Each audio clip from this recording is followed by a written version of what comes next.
Hello. Hi there. How are you doing? Well, I'm very happy to be here. How are you Oh, doing? that's a good answer. Well, I don't hear coughing, but Do you like I how missed. I evaded that question? I know it's a loaded question.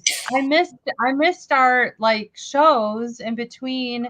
I'm getting used to doing this every other week, and so it was kind of sad that we had to reschedule. But obviously, it's more important for you to be better and not hitting mute every time you have to cough. So Yeah, I'm I am feeling better. I would just say to anybody that does not want to catch the flu or COVID or anything like that, stay away from large groups, which fortunately or unfortunately, I'm not even going to be following that advice because there's a whole bunch of expos and conferences coming up that I'm super excited about. But Danny is not so thrilled because he got sick as soon as I did. And yeah, whatever is going around, I had flu A and then bronchitis, and it's lasted almost a whole month. So yeah, it's crazy. So I'm gonna be better with putting that stuff, the stuff on. I wasn't not really good. I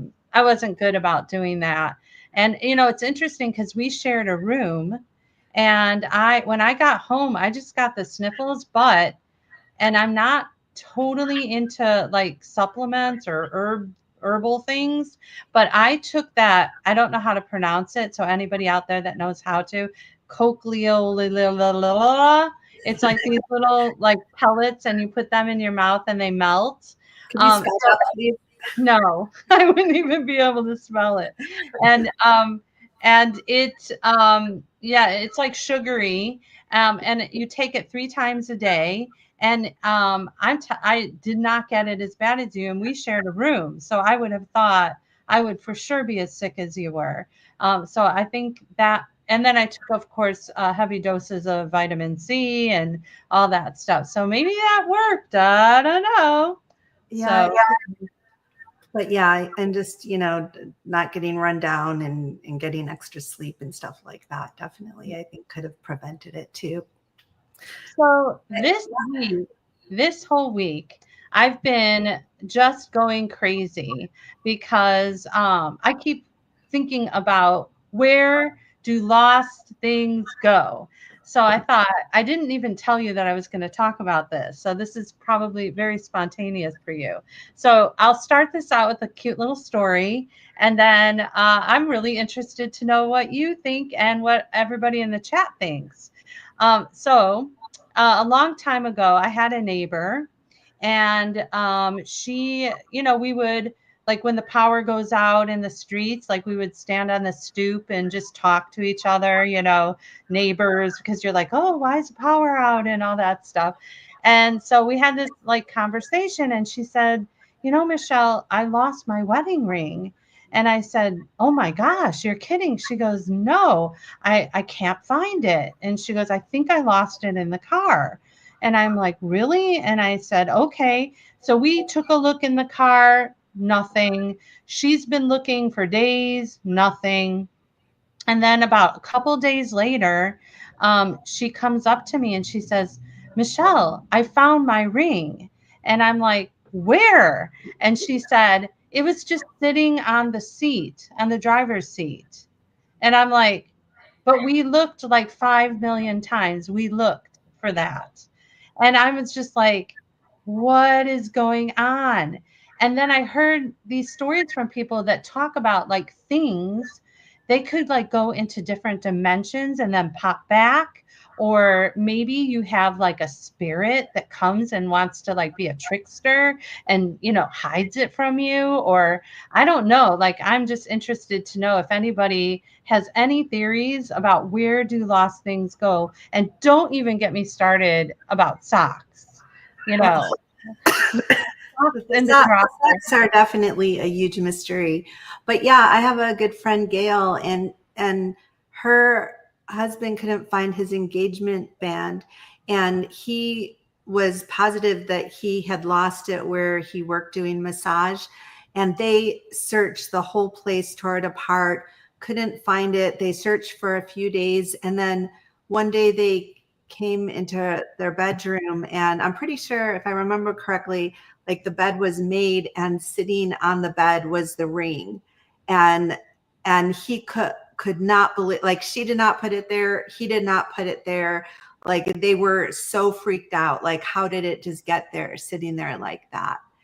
And so, yeah, but is it that these objects are going somewhere to another dimension, or is it that the person is in another dimension who's looking for it? Because because a lot of times, like doing a grounding exercise, seeing your body grounded, then grounding the object, that could totally make a difference of seeing something that was right there that you couldn't see before. And that video of the monkey, the gorilla, where he walks across the screen and people are watching it and they don't see it. He's like passing about, or no, there's a group of people, they're passing a basketball around, and a guy in a gorilla suit walks by and nobody notices it. And when you watch the video the first time, like most people, maybe like 90% of the people, do not see this guy just walk by in the gorilla suit.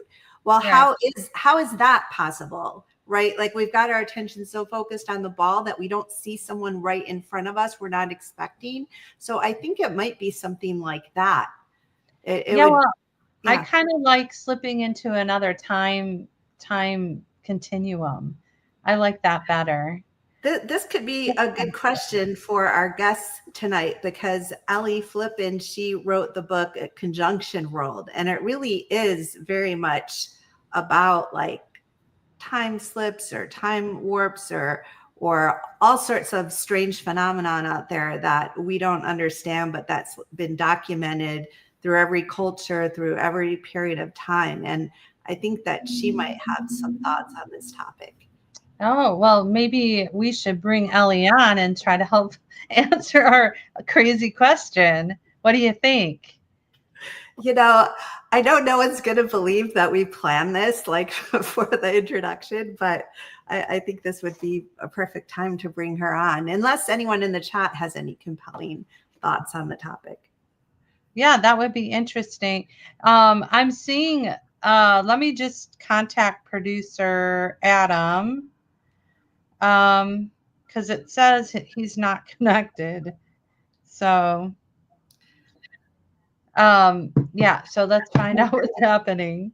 It just, it has devices not connected. So are we live streaming right now, or? Yeah, we're still live streaming and Ellie is here. Okay, thank you. So we can chat with Ellie while we're trying to figure out what happened to producer Adam. Okay. Hopefully he's okay. Yeah, go ahead. Yeah. All right. Yeah, well, Ellie, oh my gosh, we have so much to talk about. I was telling Michelle, like, how are we ever going to just spend an hour with you? We have days and weeks that we could talk with you, but we'll just have to be succinct and, talk about what's most exciting to all of us. Just wanted to do a little introduction for our audience. I would expect that by now they may be familiar with you, but everybody, Ellie has been known as the niece of Ingo Swann, who was his assistant for so many years and is the executor of his estate and has republished so many of his books. And for anyone who is brand new, Ingo Swann is oftentimes called the father of remote viewing, and he coined that term with some other researchers in the early 1970s. And he was so paramount to the government remote viewing programs and is also credited as being the creator of controlled remote viewing methodology. And so Ellie has just done such an amazing job getting his archives established at University of West Georgia and at other his artwork. He was a prolific artist, and his artwork has appeared in museums and art galleries. And yet Ellie herself has been exposed to so much of his work and so many sources, and has been on her own spiritual journey for many years. And finally, she really can be officially considered an author, a researcher, a mystical explorer in her own right, independent from her uncle. And I say finally, like she's been there, but now it's clear to the world since she published this book. And Ellie, I've done my best I could to read most of it. I still have a couple chapters to read over, but this is really quite an impressive journey, not just into your own experiences, but just the way that you weave your experiences through history and through so many, talking about similar events across different cultures and different times. And, just to get us started here, what was your takeaway from this book? Like, maybe you can tell us like what your favorite story was, because you tell really interesting stories that you encountered or you went through in your life. Is there one thing that stands out as far as just like a story or some adventure that you were on that is your favorite adventure that you talk in the book? Story. Yeah. Well, first of all, thank you for having me on this evening. It's such a pleasure to be with both of you and to discuss this journey and to discuss Ingo too, because obviously this book wouldn't have happened if it hadn't been for my uncle.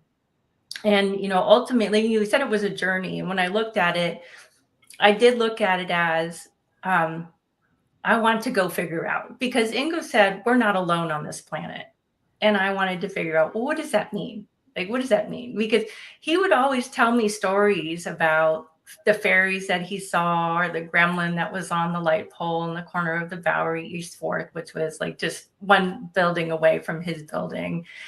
And of course I'd be like, oh, of course, Uncle Ingo, I was young, I was in my 20s. I didn't really, I gave some latitude, but I sort of was like, okay, Uncle Ingo, really? But the more I started to experience things in my life, I realized maybe there was some truth to what he was saying. I mean, obviously he felt it was truthful. I mean, he was experiencing it, but I wanted to go figure it out for myself. And especially what was going on in the remote viewing and the UFO communities, which Ingo himself even tried to tackle in the early 1990s, saying that these actually were intertwined communities. And yet they were always at each other, and still even to this day, right? They're at each other. There's so much acrimony within both communities and then within pockets of these communities. So I wanted to kind of unpackage that too at the same time. So this journey it started because of a dream. And it was really fascinating that the dream I had was, and I talk about it in the book, where I was in this marina, and it was sort of these dilapidated boats, and it was sort of sketchy looking, and they were flat. And I was thinking like that doesn't look so seaworthy. No, this isn't my dream. And I really felt it was important to get to Baltimore, which is very interesting, to have that. I need to get a boat to get to Baltimore. And when I woke up in the next morning, remembering this dream, there was a text message from Rebecca Hoffberger, who's the founder and director of the American Visionary Art Museum, where several of Ingo's masterpiece paintings are. And she had left me a message about having watched a show the night before, and it was about the Russians in 1959, that ski group that it's sort of everybody has their own opinion about what happened to them, but they were eventually found. Some of them were found at their campsite. Some of them were found in different places. There's speculation as to that. Was it an avalanche? Was it some sort of test going on? Was there something happened? But some of the bodies were found in a way that could only have come from some sort of high impact happening to them. And when I was sort of searching for this, I found there was photos that this group had taken that was found at the campsite. And when it was developed, it was like the normal sort of like as young people would have on a ski trip, like posing, as they would go along, group photos and posing. But the last one was just a really bright light, and it looked like an orb to me, which I felt really interesting, which would have been probably the last thing they saw. And then right before that was one of the young persons staring at a tree where the bark had been removed, and then there was something carved in it. And there's, conjecture that this was territory markings or game counts, but it looked exactly like a pictograph I had seen a few months prior in the desert of the San Diego mountains. And right then and there, I realized that I needed to go on to this journey, because these were two things that I saw connected that were literally a world apart from each other. One's in Siberia and one's in the desert of California. So I said, this is what I have to go on. And so you would ask me, my favorite story is, I wasn't even expecting to have sort of a paranormal experience in San Diego. And I had to rewrite it, who was there with me, just to protect who was there. But the events were the same. And, we were driving through this, over the mountains in San Diego, over from San Diego into the San Diego mountains and down. And it's very desolate. It's very arid, very desolate. And I had heard that there was a pictograph along this trail in the Anza Borrego State Park. Yeah. But what I didn't realize is that you have to drive for quite a ways. And when you go in, it's literally like the road is literally just big enough for one vehicle, but vehicles are coming at you. And the road is sort of a mixture of like holes and then ruts and then this in the desert. And it's very dusty. It's this gray dust. And so, as you're driving, it's flying up at your vehicle. And you can't go very fast because you're just trying to navigate between this narrow road, looking to see if anybody's coming. There's maybe a few campers out there, but it's at least 4 or 5 miles along a very slow plotted course. So maybe you're going like 5 to 10 miles an hour just over this.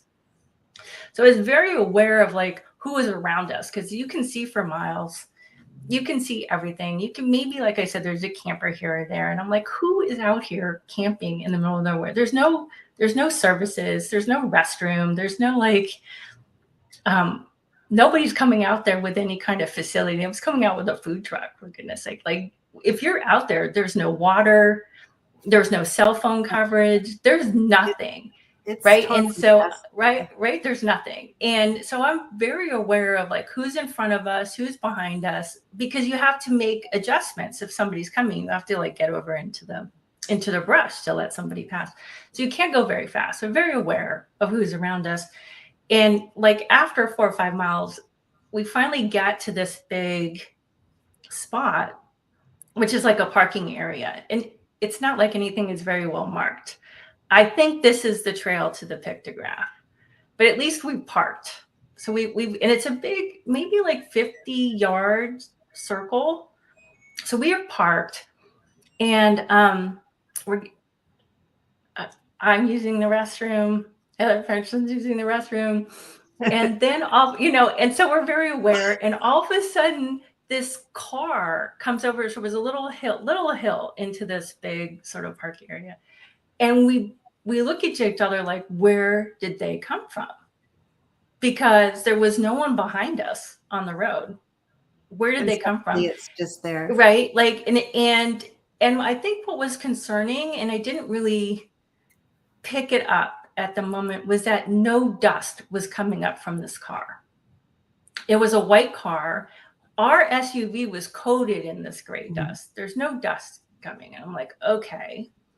Well, this will be interesting. And the car comes and literally parks 2 feet behind our SUV in this wide open spot. I'm like, we're going to die. Like, we're just going to die. Like, who comes and parks 2 feet behind your vehicle? I'm thinking, oh, we've like, are we in the middle of some human trafficking thing? Is this some drug deal area? Like what? I was very afraid that we had stepped into something we may not be prepared to deal with, because they had come so close. And then this really big guy got out of the car. I mean, he was really, really tall. And so of course I'm afraid, because he's parked so close to us and he's really tall. And I'm thinking, is there a gun? Does he have a gun? Like, are we is this it? Is this the end of us? So I'm not really thinking this is a paranormal thing. I'm thinking like survival stuff. There's no cell phone coverage. Anything could happen. No one's out here. We're alone. And he says, he goes, is this the pictograph trail? You know, we haven't even sorted this out. Like we've just finally like, we were like pulling our pants up, just, you know, like as he's coming over, we're like just trying to get it together. And I'm like, I have no idea. And, you know, and I'm looking up at him because he's so tall, like, and the sun is behind him. So I'm looking up at him. And I'm starting to like try to just be ever present, like my adrenaline is rushing because I'm not really sure what's going to happen to us. So I'm just trying to take count of what's happening.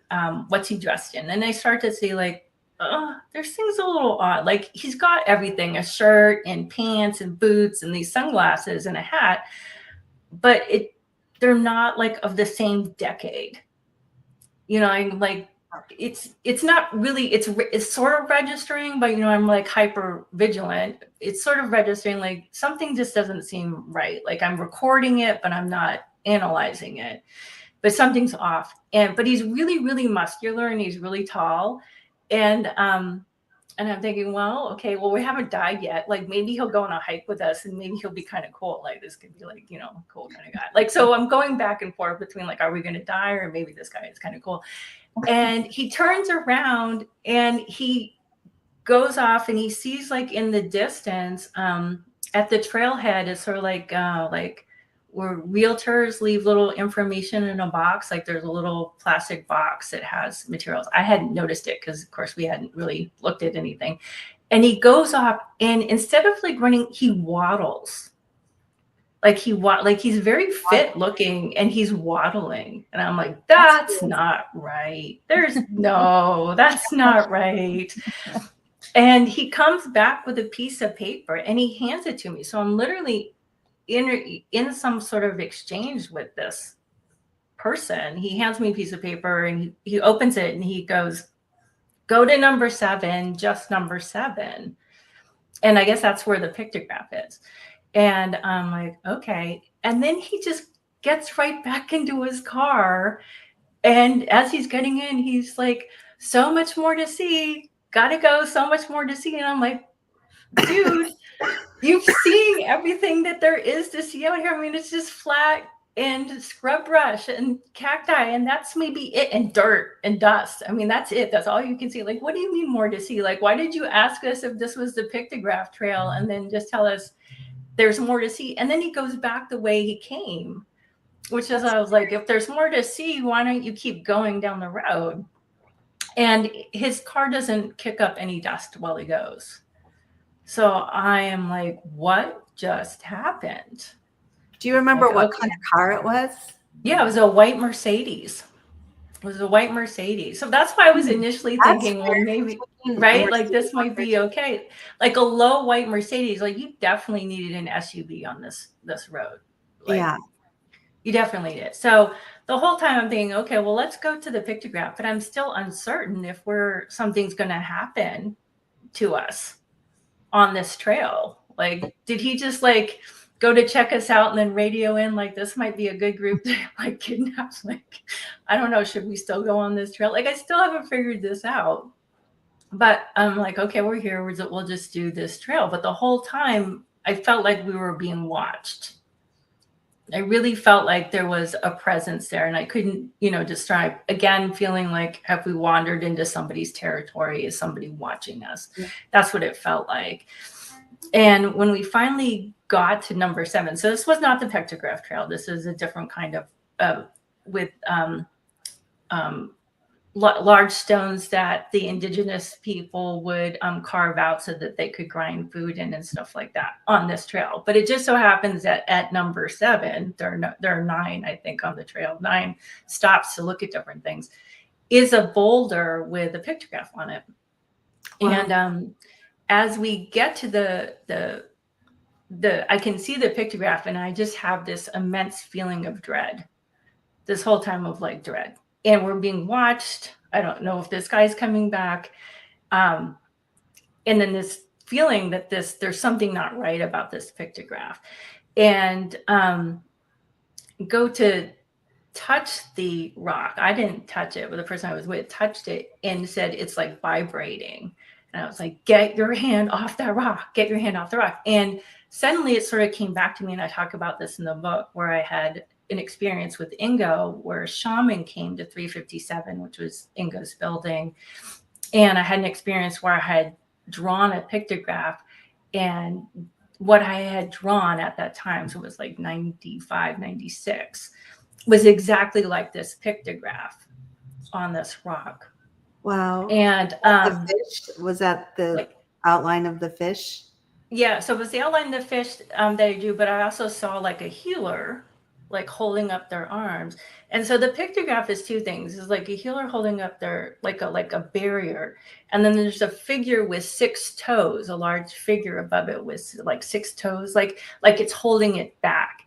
And then at the moment, the person that I was with could see that beyond the boulder, there were like thousands of little demons and big demons. And at that moment, we kind of recognized that wherever we were, there was some sort of boundary, that we had crossed into some boundary land. And I was like, we need to go now. And we turned around and hightailed it back. And at some point, we felt a little wind go by us.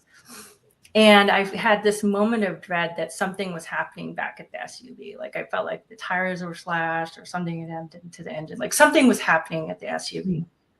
And so we really picked up our pace to get back there.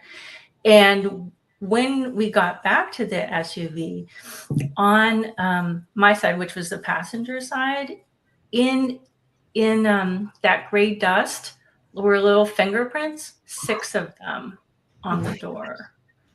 And wow. And I was like, we need to go now. So the person I was with like turned around and they were bowing, and they said, there's a shaman, there's a spirit of a shaman here. And that shaman sacrificed himself to create that barrier. And had we gone any further, like if we had kept going along the road, we would have passed beyond that barrier.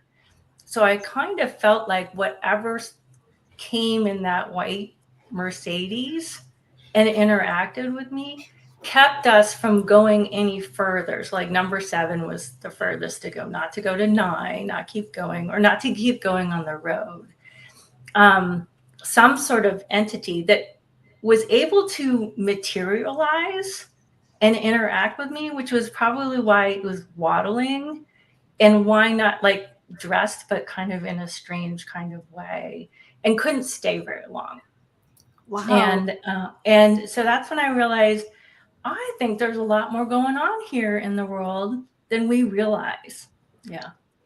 Well, and the thing that originally brought you there, again, there was the case in Siberia, which has mystified so many people, because when some of their bodies were found, like they had no shoes on, no clothes, and this was like sub-zero temperatures.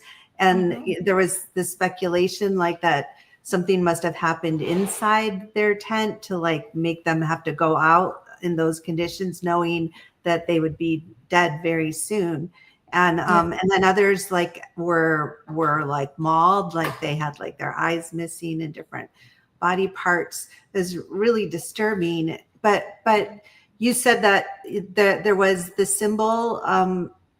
Again, say that again. The symbol that it was the tree with the symbol on the tree. Yeah. So when I had, this was around Thanksgiving of last year when I had this experience in San Diego, and then maybe it was like a few months after that when Rebecca texted me about the show on the experience in 1959. And so when I was researching it, and I saw on the film, like the film that they had taken, that the one picture with the young man looking at the tree bark and at the symbol looked very, very similar to the pictograph in the San Diego mountains. Wow. I started to think like, maybe this was a warning sign, which is why I started to do that historical research that you were talking about. Like, could this have been some sort of sign? And some have speculated that was a warning sign of the mink, right? I talk about it in the book that some translate that to be like our Bigfoot or the Indomitable Snowman. They translate it to be the Indomitable Snowman. But when I really dug down into it, I realized it wasn't just the Abdominal Snowman. It was a whole series or a whole like culture of spirits that were very present in the lives in the Siberian indigenous culture. So it wasn't just one thing, it was a whole spectrum of entities that seemed to have some sort of interaction and not very friendly, sort of like could be very, very evil and have ill intent. And so it was sort of a boundary like, don't go there, because if you go there, you're going into their territory. And so there's speculation that this group wandered into their territory or came into them. And that's why I felt like the last photo on their film of the orb could have very well been some sort of interdimensional encounter that they had. And this marking was, stay away, don't go in there. And they were in there. Yeah. And throughout the book, you really document all sorts of experiences, both that Ingo, your uncle, had and that sometimes you had together, but of like different beings and different entities, and some of them nice and some like not at all.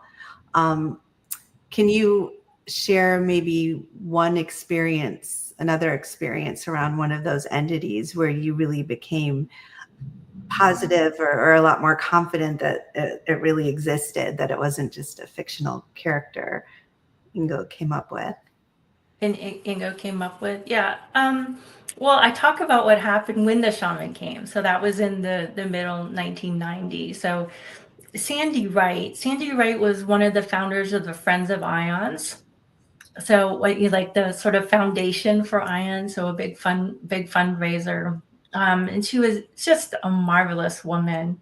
And I don't know that people are that familiar with her, but she was sort of the pillar of this whole sort of investigative stuff and really a huge supporter of Ions, and came from very wealthy family and then married very wealthy individuals. And so was a huge financial supporter and backer, especially in this field in the 90s.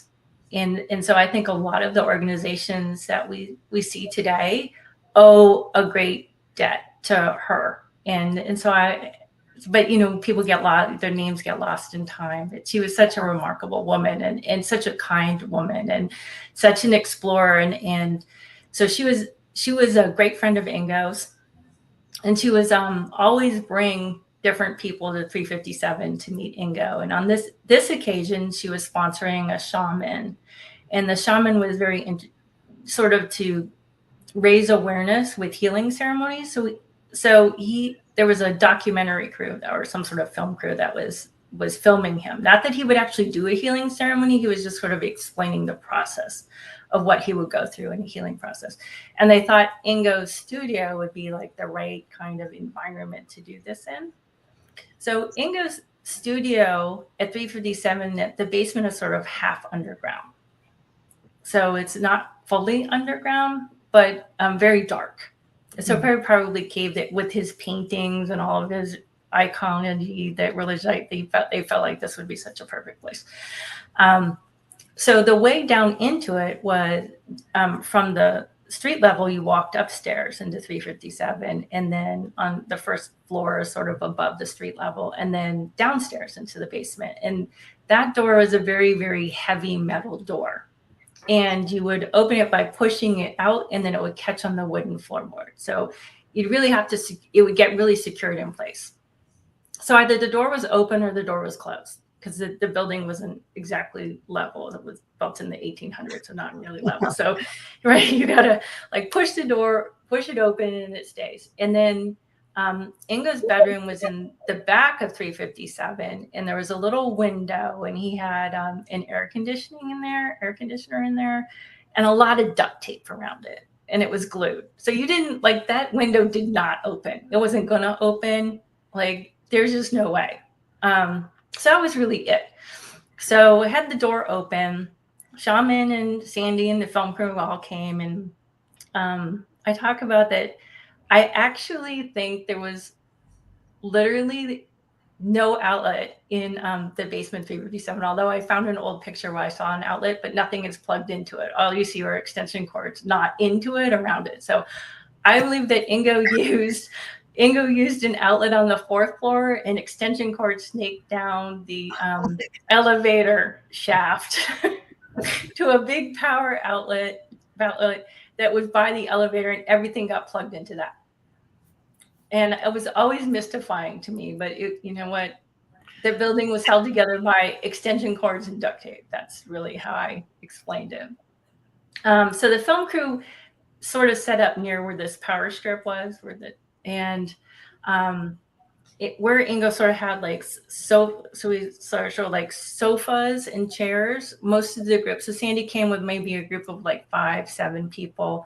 So the shaman was in the center, and they were sort of in a rectangle around him, and then the film crew. And it was my job to go up the stairs and then close the door, make sure it was closed, and then come back down the stairs. And they had like shut off the lights, so they were getting the camera, all the lights set for the camera and everything. So it was already dark. I came back down, and I sat at what would be his training table, so sort of away from where the main group was. And the shaman started his ceremony, and all of a sudden from the back, which would have been Ingo's bedroom, a huge gust of wind came. Okay. And it blew through. So it came from the back, which was theoretically impossible. From the back, blew out the electricity, which, you know, granted with the one power strip probably wasn't difficult to do, but blew it out. The camera went out, and then the wind went by me and up the stairs and through the metal door open. Oh my gosh. And there are a lot of curse words and a lot of like, oh my God. I mean, curse words from the camera people, and like, but Ingo and I knew that this was physically impossible for any wind to come, let alone to be that strong to then go up the stairs and push this heavy door open to where it's stuck on the floorboards. And that's when I knew, like, that's not something that happens every day. You know, that was something. Yeah. And did they catch anything on camera with the photography? No, because the camera went out. The camera went out. So Ellie, Ellie, can we hire you for slumber parties? right. Like, that was just crazy. So I had to go back up and then like close up the doors, and I think they recorded it somehow else, and then closed it all up. But now we're in pitch darkness, right? So he just goes in pitch darkness. But Ingo on his training table always had paper and pens. So as the shaman's going through, I have certain images in my mind that I'm drawing. And one was like the fishbone, but then also that healer. So I saw like the fishbone imagery and like the healer. So I drew it out. And when the shaman was done, Ingo was able to go up to the 4th floor or wherever he was, to the fuse box and get the lights back on. And of course, all the people with Sandy and her little contingent were like, I saw rainbows and I saw unicorns, and like it was so magical. And I was like, oh my God. You know, like I was going, oh my gosh. like, oh my gosh. It was like so airy fairy. And the poor shaman, you know, I think he was on some sort of like fundraising tour or awareness tour. And I was like, oh, I so feel for you, dude. Like, you have to put up with these people. Like, oh, that was so magical. And he's probably like, this, no, okay. And just smile and wave, you know, that's how he was. And so when he was done talking to all those people, I said, you know, I saw these things while you were doing this. And I saw that. He goes, let me see. So I showed him my fishbone drawing. And he pulled me over to where he had been working. And so he had been working with like sticks and rocks. And he had made that image on the ground with sticks and rocks, this fishbone image, as part of his ceremony. And it was exactly the same as I had drawn it. And there was just no way for me to see it. One, because it was pitch black, but two, they were all around him. And I couldn't even see what was going on. And I don't even think if you were next to him, you would have seen what was going on, because it was so dark in there. And then I said I saw something else, this healer. And I drew it for him, and he goes, oh, he had brought a book with pictographs from the American Southwest. And he was showing me a pictograph that was like what I had drawn. And he said, that's a healer. And I think what he's saying was that's like a shaman stuff. And I guess because I had drawn these things, he pulled me aside and he pulled me over to where the stairs were, over back to the stairs. And I talk about this in the book that Ingo actually had backed up to the stairs a huge bookcase, a big metal bookcase. It's filled with art books, but also like Native American chiefs, like all these books on Native American chiefs. So like it was like, to me, really just fascinating. Like here's a real life shaman, and then here, you know, Ingo's all these books on Native American indigenous peoples next to him. But he pulls cool. Yeah, so he pulls me really close, the shaman, and he points and he goes, right there, right now, there's a very thin man with a very strange hat that's attached to your uncle, and he's very evil, and you should be very careful. Oh no. And he's the one that came through and blew open the door. Wow. And I'm like, what am I supposed to do with that? Like, what am I supposed to, what does that mean? And then he was like pulled off, and I didn't really know how to interpret that or take that, or was like, he just trying to scare me, or what was he trying to do? I didn't really know how to process that. And did you tell your uncle about it, what he said? No, I guess, you know, in light of everything that happened, I never really brought it because I didn't know how serious to take him. Yeah. You know, like, yeah. I know that's like when you get information like that too, in a way it's kind of like bad news, right? Like, oh, he's got some evil thing attached to him, and you know, how is he going to react? Is that something he can get rid of? Or, you know, is that like, how connected are they? Or do you even believe it? So I could see lots of questions there. But I know in your book, you then draw parallels to the Hat Man, which so many people have reported in so many places. And I had an aha moment at that point, because you talk about how people have that experience, and then they have like, a lot of times it's when they're sleeping or dreaming and they have dream paralysis. And I had dream paralysis for like when I was about 11 or so, for almost a year, like almost nightly. I would be lying in bed. My sister would be in our bunk beds below me. I'd be in the top bunk. And almost every night during that period, I'd like kind of hear scratching against the window, which made sense. We had trees there. But then I would see an image float in through the window. And it always reminded me of the Hamburglar at the McDonald's character who had a hat and a cape. Yeah. And it would like float in. And then I would just suddenly be asleep. And the next thing I knew, it was morning, and I couldn't move. I couldn't like make any sound. And it was like I was trapped in my body, and I would just be trying to scream. And then maybe after 10 minutes, I could start to move a little bit, scream a little bit. And then like, you know, all hell broke loose. My parents would come running in, and they took me to psychiatrists, psychologists, and finally put me on some anti-seizure medication. And the doctor said like I would probably outgrow whatever was going on. They said I was having like seizures in my sleep, but I always knew, even at that young age, that there, like, this wasn't just a medical thing, because why would I have that same, you know, whatever that creature was. So whenever I heard about the people seeing the Hat Man, I was like, wow, that's it. So, and you talk about that very clearly. Yeah. So I would tell people that story. And it wasn't until maybe just a few years ago that I actually learned about the Hat Man and this phenomena that several people have experienced, this individual, and always defined as very evil, very sinister, very troubling, and very frightening experience for those who experience it. So that's when I also recognize that maybe these phenomenon are more widespread, but because we separate them all right into categories, that they're pocketed. So we pocket them into like one thing, and we don't see that perhaps they're all interconnected in some way, or the vast experiences, which is why then I sort of reached back in time too, to say that it's not just isolated to us in the 20th or 21st century, that this seemed to be something that's gone on for significant periods of time, just framed differently in our frames of reference.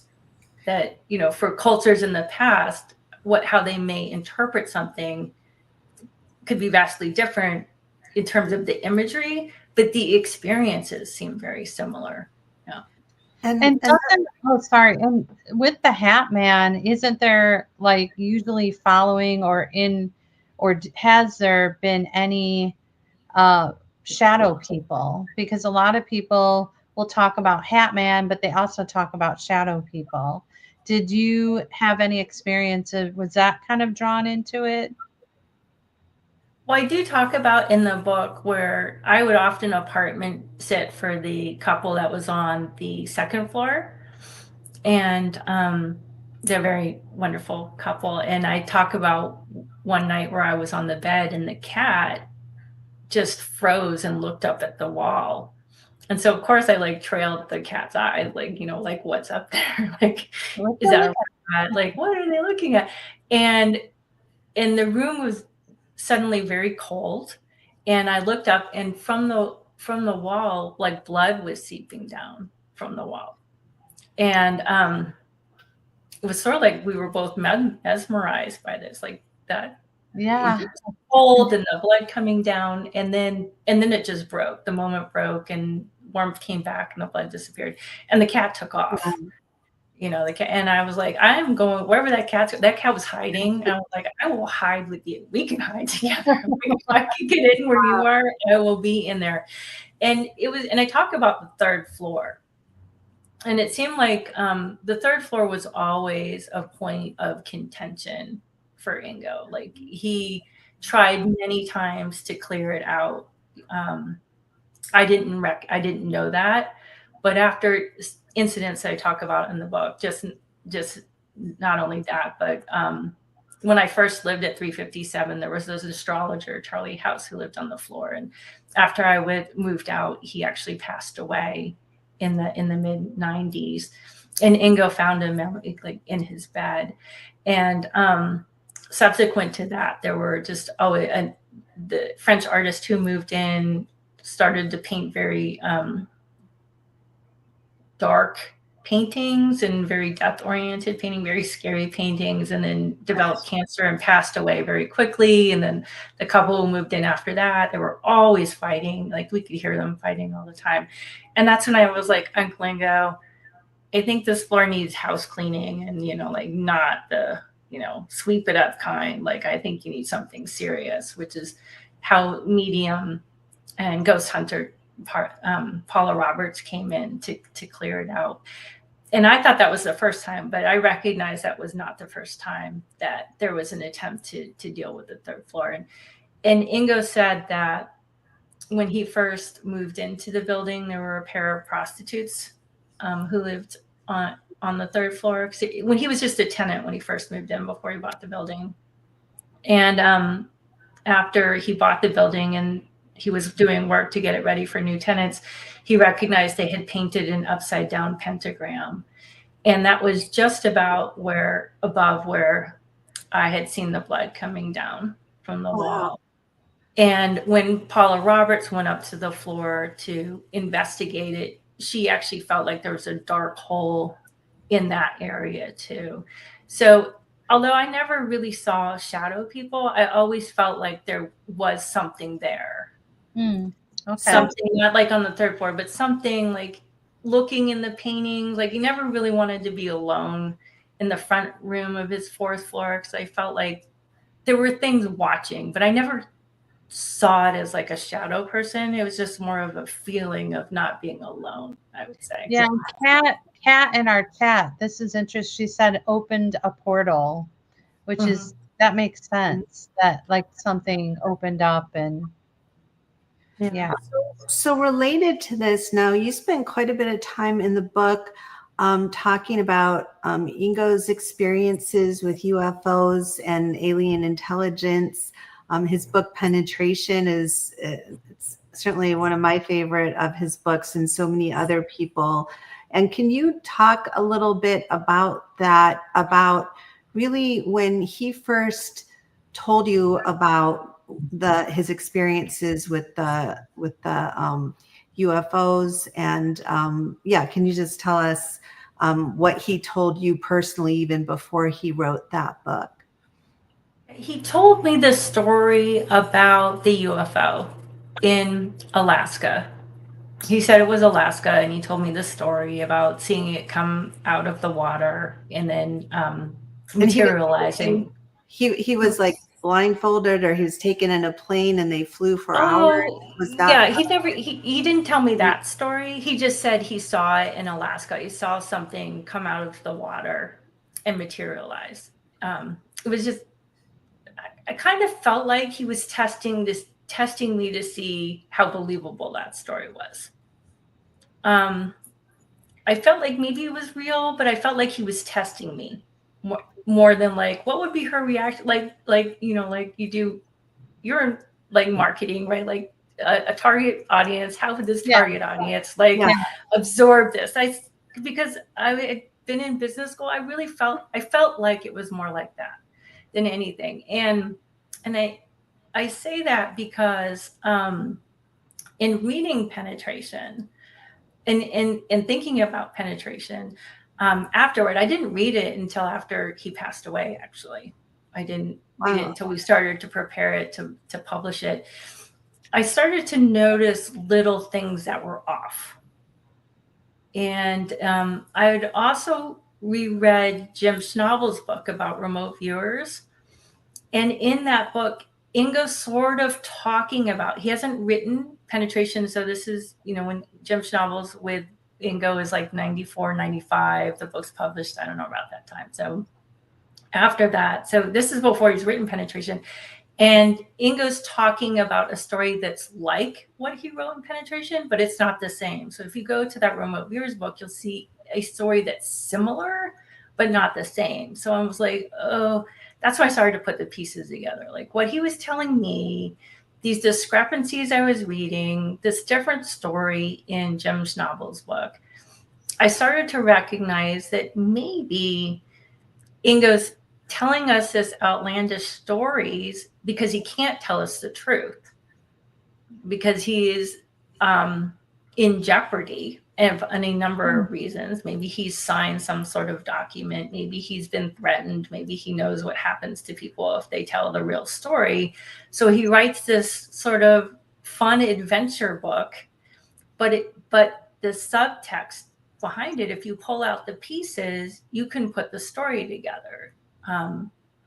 And so I started to say, like, well, his Alaska story, he says that in one chapter, he's leaving a message, you know, he's gotten this call, and this mysterious voice says, let us know when you're 65%, you know, accurate, and leave me a message when you're at that point. And he says he does. And then he says it takes 3 months to get a reply. And then the opening of the next chapter, and he says that's in June. And in the next chapter, he says in July, the answer came. And I'm like, well, July is not 3 months from June, you know, but you're just reading the story. So it's easy to just kind of go with it. And then I said, he's like, it's the middle of the night and there's lots of stars. And if this is anywhere near the Arctic Circle in the summertime, it's in perpetual daylight. It can't be nighttime. So when we start to look at these discrepancies, I started to sort of peel back what he was saying and put puzzle pieces together. And that's when I recognized that there's a much more insidious story that below the surface inside Penetration. So, but Ingo's, because he told these stories and he can't tell the truth, he's got to then defend these stories. And I was like, how sad for him that he wrote all of this hoping that somebody would see all of these kind of allegories and kind of research it, and then nobody does, and they all want to know about the sexy alien in the supermarket, or this, right, or this, and he's like, I gave you all of the clues, but you're just reading it for the fun story, and I can't even imagine how hard that was for him. Well, do you think it was on par with like how you talked about with your going to the Anza Desert? You changed a little bit to protect the identity of your friend, but you know, all the main points were truth. Do you think it was like on that level, or do you think he tweaked it even more, maybe because of his security clearances, or because he would have been in danger if he like really revealed everything as it was? Yeah. For example, I've kind of taken apart and I put it onto the Ingo Swann website. Is if you looked at the story of the UFO, right? So I can already tell that Alaska is not truthful. Right? But it didn't happen. It didn't really happen in Alaska. And he gives us little clues, because he says like he was thrown in the arroyo, right? So an arroyo is something from the American Southwest. It's a dried river red. You find it in Arizona, New Mexico, Nevada, something like that. You wouldn't find it in Alaska. So, okay, so he's pointing us to something that's in the American Southwest. He's telling us that he's seeing, when he's described the UFO, he says he's actually describing three things. So he's mixing three things together. There's the apparitional UFO that likes to come and go shopping on Earth, picks things up and takes things, right? That's one. Then he says it's a drone operated from somewhere else, and then a high-tech machine. And so I really saw penetration as the story of, well, he's telling us three things. There's something that comes and likes to take us and do stuff with us. And not just us, but things. There's a drone that's being operated. It can be operated, but from somewhere else. So that says to me something that can be operated through psychokinesis or telekinesis, something that can be operated telepathically, not telepathy, but with your mind. And then some sort of revolutionary tech. And that's why so you got to like peel these things together. So I like pushed off the whole apparitional thing and just really centered on the drone operated from somewhere else in the tech thing. And so he gives us little clues. Like when I met Axelrod and he took me, we drove towards San Jose. And the next thing is the San Jose airport. And the way he describes it, the twins are standing by a Learjet in a green jumpsuit and a helmet. Okay, would a Learjet pilot be wearing a jumpsuit and a helmet? No, they're not going to wear a helmet. But a military test pilot might be wearing a jumpsuit and a helmet, right? And what's near San Jose? It's Moffett Field. Moffett Field is the NASA Naval test facility, right? And when you go back to why Ingo actually first came to Stanford Research Institute, it wasn't for out-of-body work. It wasn't for remote viewing. It was for psychokinesis work. So getting sensitive equipment to work in with your mind. That was why Uri Geller came. That's why Ingo came. That's why people who watched Uri Geller, there's declassified documents who said they didn't care if Uri Geller was real or not. They just wanted to know, could it be taught?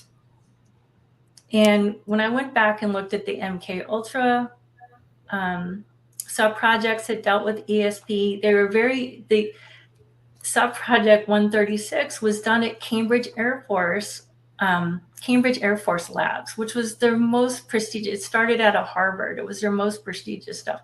Why is the Air Force doing ESP trials? In 136, the narrator of the document says their main goal is to get people to disassociate, whether it's trauma or whatever they have to do, torture the person to get them to disassociate to create some sort of happening. So do they have some sort of technology then that's operated somewhere else and they need somebody to work on it? I mean, the Soviets at this time, their work was always on psychokinesis stuff, like bioinformation transfer. They were very interested in that. So you have these, he's giving us little clues, and then you got to put the pieces together, like what's around it, if you will. And it's hard to say, oh, he's telling us three things. Like when he was, this is my opinion, right? That he's first brought to SRI because the Americans have something, and probably the Soviets do too, that is operated with your mind, and they need to figure out how they can get it to operate. And that's probably something at NASA that they were trying to work on. And then Ingo says, you know, this high tech thing that looks like a big triangle, right? Like the big triangle UFOs that people started to see right in the 90s. So Ingo says, interestingly, in Jim Mars's book, Sci-Spies, he goes, well, there were two sets of remote viewers that he trained, the ones we know about that would ultimately become the Stargate remote viewers, and a covert group. And he figured out that they were engineers because they were always trying to build something, like they were looking for tools and building stuff. And I put together that, you know, one of the projects that was funded under Grill Flame happened at Redstone Arsenal in Alabama under, you know, Von Braun's group, which was funding for R&D work. So first of all was going to be training at SRI, and then there was going to be program money at Redstone. So I kind of, like, for me, put it together. Could this group of engineers that Ingo taught remote viewing to been like, they have to try to reverse engineer something because they couldn't get it to work with their minds, you know, like, so Ingo's sort of telling us in this dialogue with Axelrod, he's like, do you have a diagram of a UFO? Because if remote viewers have never seen, so like he uses the analogy of a nuclear reactor. Like if they have never seen a nuclear reactor, they're not going to be able to describe it. So you need to be able to develop this sort of concept with people about what something is so they can adequately describe it. And he's using the nuclear reactor metaphor for that. So he's basically saying you need that I need to have some sort of experience, like remote viewers need to have some sort of experience of something to be able to see it. And that's why then in his archives, so going back to this time frame where he's like 3 months from June, so like June, July, August, September, very interesting things are happening since 1977. Jacques Vallée says in his book Forbidden Science 2 that Trammell Crow, his billionaire research developer, real estate developer, has asked him, this is Jacques Vallée, to come and speak to a group that he's put together. It's high-level CEOs, it's people with a lot of money, to come speak on speculative technology. 2 or 3 weeks later, Trammell Crow is funding a program at SRI with Ingo called Project Xerox. In this time frame, right? And interestingly, this is the Trammell Crow is very close with James McDonnell Douglas. And there are letters in Ingo's archives between Ingo and Trammell Crow and McDonnell and James McDonnell, where Ingo's saying, I will keep you apprised of Project Xerox, you know, and they're communicating about this.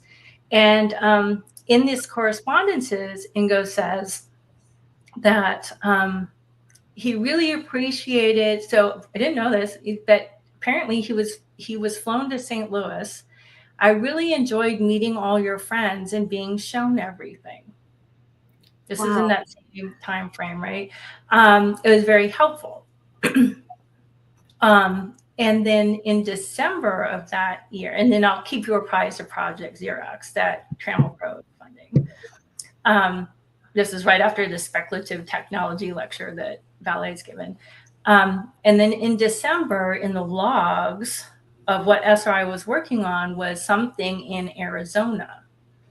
And one of the letters that Ingo writes to James McDonald, he says, I'm going to take a trip to the Southwest, because I've never really seen like the Southwest part of Arizona. I'm like, you grew up in Utah. You grew up, I mean, you haven't seen, of course you've seen that. I mean, you were born in Colorado, you lived in Utah, like you haven't seen the Southwest part. And then in one of the declassified documents was sort of a report on remote viewing. There's just it's a little like subscript note. And he says, I think he's talking to Hal. It's like when we drove through Arizona, it looks like that facility. And so what do you think Project Xerox was? Are there descriptions of it? Yeah. So, I mean, from my standpoint, I think that they have something that they needed to very early on, like when Ingo first goes to SRI, like with Uri Geller, that it needs to be operated psychically in some way. They're not able to do it. Ingo says that Axelrod, after he says that he sees the UFO, he goes, this will end and this project will be picked up by others. It probably was garnering too much attention, right? It could be some sort of FOIA request.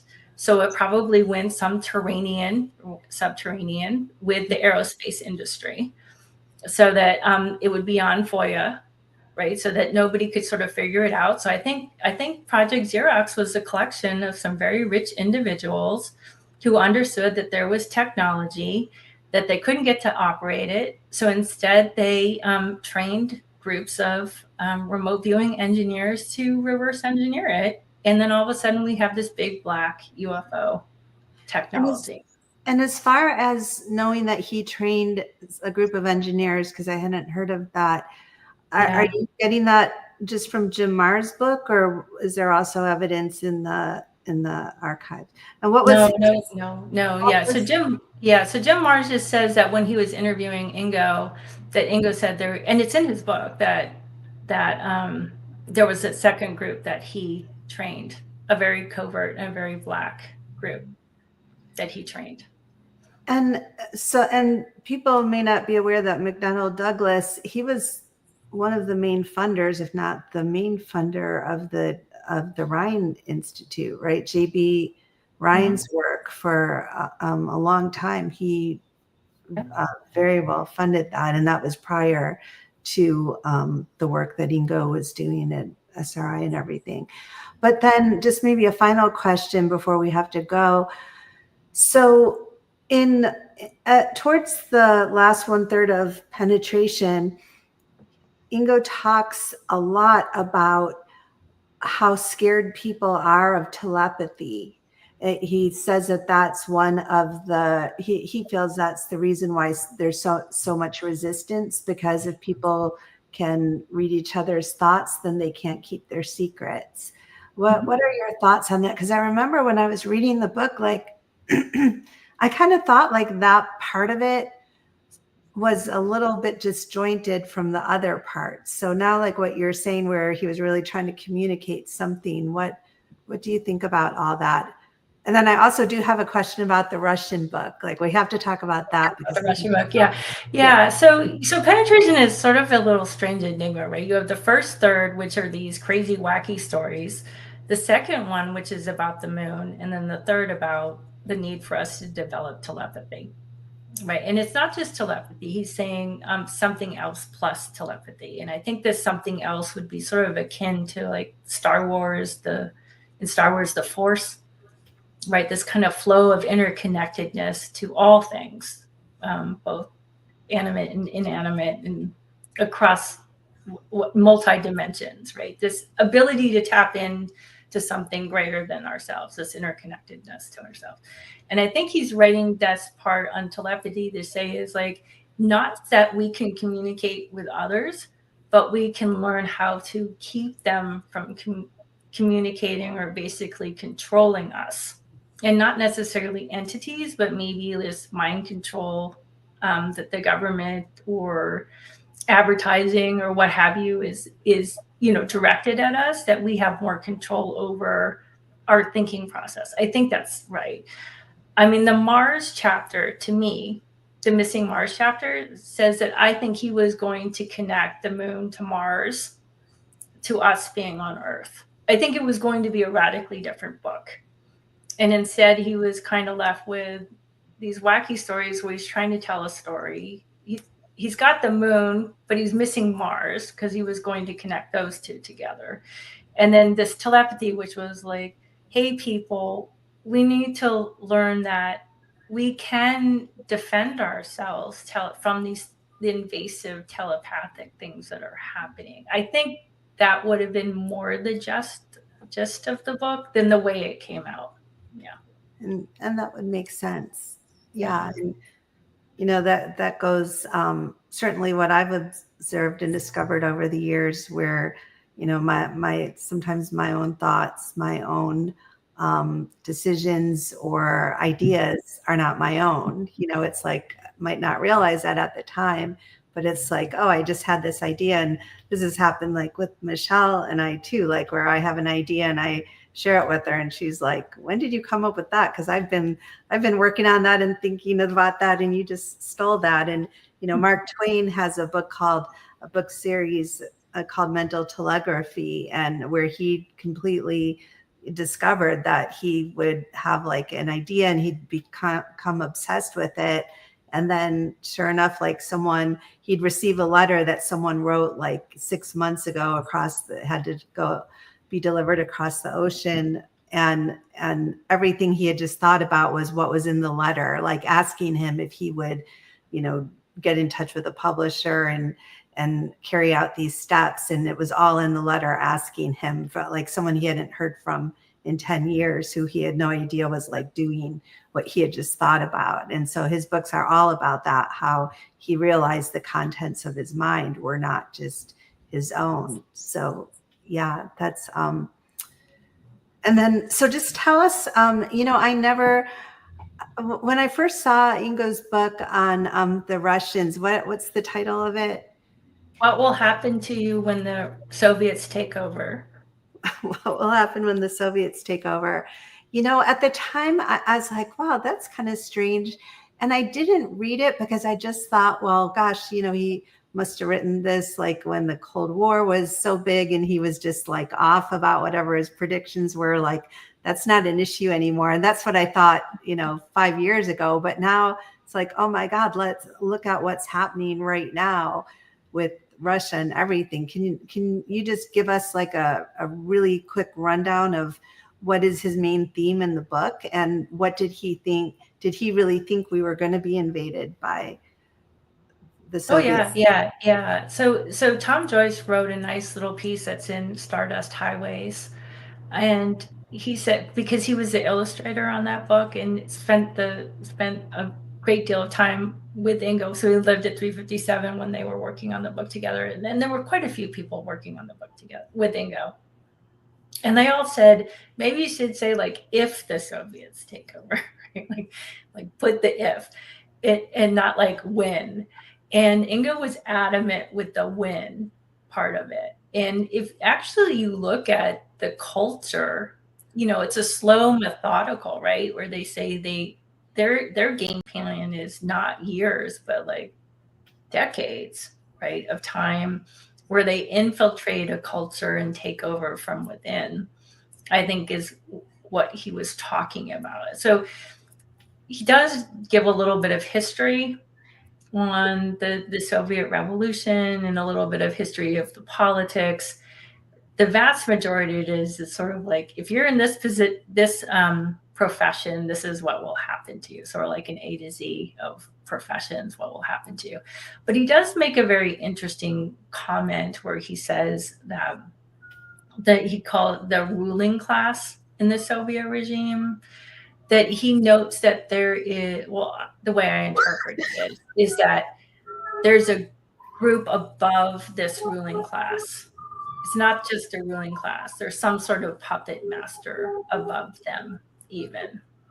and it's something he alludes to in Remote Viewing the Real Story too, is that it's not just that layer, there are different layers. And in a letter that he wrote to L. Ron Hubbard, 1973, he's talking about that it's already underway, the creation of sort of a dumbed down population, an unemployable, uneducated population that's being done for the benefit of what he calls quite invisible benefactors. And I think that's, the same thing as these invisible puppet masters behind this Soviet. So to subjugate, it's basically to sort of create this one world government, right? Anarchy is what he's talking about. So even though he's saying the Soviets, maybe the better title would be like the one world government takes over, or anarchy takes over, or something like that, where we're subjugated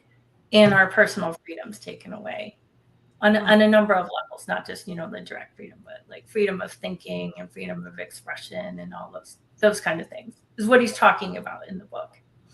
Yeah. And did he give a time frame in the book for when he felt like this was really going to come to fruition? I think he was saying it's already happening. It's already started to happen, right? But it's a slow, methodical. It's not like an overnight thing. Yeah. And if people want to read that book, has that been republished, or how can we find it? I have on the Ingo Swann website. So I have the mechanical art for it. So, before everything was digital, right, you kind of had to like typeset it and then paste it onto big sheets. And so I have all those sheets. And so what I've done is just made PDF copies of each sheet. Oh. So you can't look at it on your mobile phone. Do you mean like a Xerox? Get it? Xerox? There we go. Yeah. So I've made PDFs of each of those pages, and it's all for free. It's on the Ingo Swann website. It's on the creator page. You just kind of have to scroll down, but those PDFs are there. Yeah. Great. And just tell the audience again what the website is. How can they find it? Yeah. Yeah. So the Ingo Swann website is ingoswann with 2 N's.com. And then my book is conjunction.world. And that same website, conjunction.world. Yeah. Okay. And all that will be in the description below, all the links. Yeah. And Michelle, did we have anyone in the chat who had a comment or a question before we wrap up? We didn't really give them a chance to. Just lots of comments and, very cool. Just, what is it called? Active listening. But right now, if anyone has a question, they can put something in there right now. If not, it doesn't look like anything's coming through right now. Okay. Well, I know we're past our time, and we've agreed that we're not going to go past our time. So we're only 18 minutes past our time. That's not so bad. Not so bad. But Ellie, we have to have you back, because I think we just scratched the surface. And you are such a good storyteller. I'm not joking. You really should hire yourself out for like slumber parties, and because I know that a lot of people were active listening and just kind of mesmerized by the stories that you're telling. So and thank you so much for being here. Yeah. Very welcome. Yeah, you're very. No, thank you for allowing me to share, Ingo, and to share my stories with you. I think, at the end you would ask this question. I know we're out of time, but you're like, what did you learn? And I said, I learned that we should stop paying attention to them and just really work on ourselves. And I think ultimately that was Ingo's message too, which was, we are great, magnificent beings so full of potential. And if we just unlock that within ourselves, how marvelous that could be for each of us. And that's ultimately the conclusion I came to is,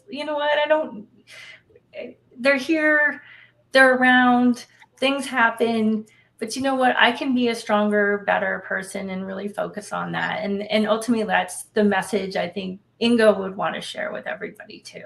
Yeah. That's beautiful.